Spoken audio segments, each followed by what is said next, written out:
ত্রিভুজ আছে কয়টা, এবং সুষম শব্দের অর্থ হলো এই 8টা ত্রিভুজের সমান, এটাই বোঝাইছে এখানে।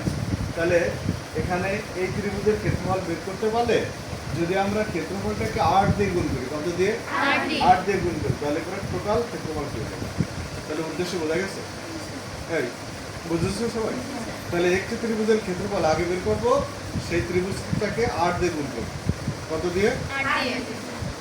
তাহলে লিখতে পারি যে ত্রিভুজ এ, ও এবং বি এর ক্ষেত্রফল,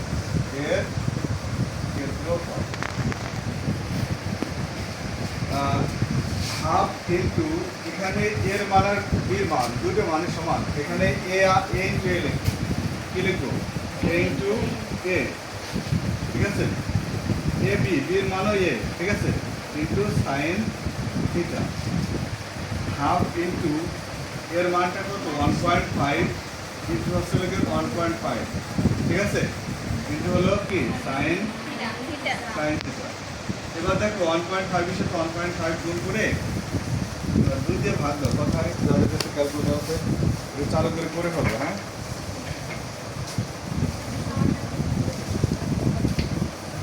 কত হয়েছে,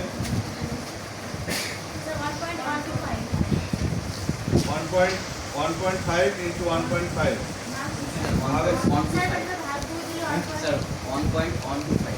1.125 বুঝছে, সাইন থিটা। আচ্ছা সাইন থিটা, সাইন এখানে থিটার কোনো মান আছে নাকি,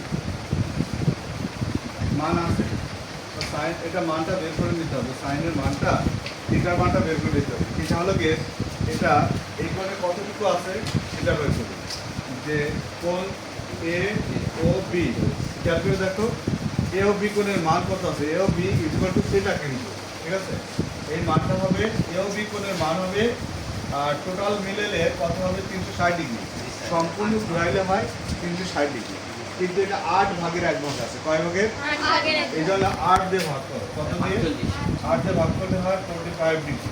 তাহলে এখানে সাইন থিটার পরিবর্তে লিখতে পারি কি 45 ডিগ্রি।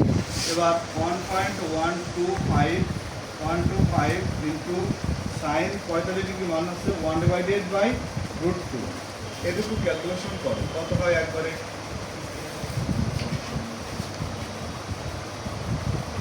0.795 49 5 on 288. আচ্ছা যা আছে তাই রাখো। এবার এটুকু সম্পূর্ণই রাখবো, এই জন্য যে এটা তো 8 দিয়ে আবার গুণ হবে। আচ্ছা এটা কোনটার ক্ষেত্রফল, এ ও বি এর ক্ষেত্রফল নির্ণয় করেছি, সবাই খেয়াল করছো, এ ও বি মানে এইটুকুর ক্ষেত্রফল নির্ণয় করছি, করছি না, এখন এইটুকু কত দিয়ে গুণ করবো, 8 দিয়ে, মানে সম্পূর্ণটুকু পাবো, তাই লিখবো যে অতএব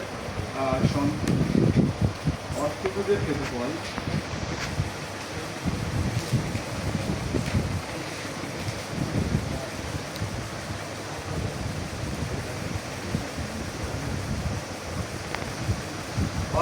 ক্ষেত্রফল হবে, টোটাল ক্ষেত্রফল কত বলছি, এ ও বি ত্রিভুজের ক্ষেত্রফল গুণ হচ্ছে 8, ত্রিভুজ এ ও বি ত্রিভুজের ক্ষেত্রফলকে 8 দেবে, কি খেয়াল করছো, এ ও বি ত্রিভুজকে কত দিয়ে গুণ করবো, 8 দিয়ে, সবাই আগেই বুঝছো। তাহলে ত্রিভুজ এ ও বি এর মান কত পাইছি, এর মান পাইছি 0.795495128, এটাকে 8 দিয়ে গুণ করো, কত হয় 6.3639 36 39 61 031. আচ্ছা এবার এটাকে লেখা যাবে 6.36, এটা 1 বাড়া দেওয়া যায়, 3-এর পরে কত আছে, 9 আছে না, 9 দেখলে পরে আমি 9 বাদ দিয়ে দিচ্ছি বলে এখানে 1 যোগ করে আমরা 4 লিখেছি, এত বর্গ মিটার প্রায়, এত বর্গ মিটার প্রায়, এটাই হচ্ছে, ঠিক আছে।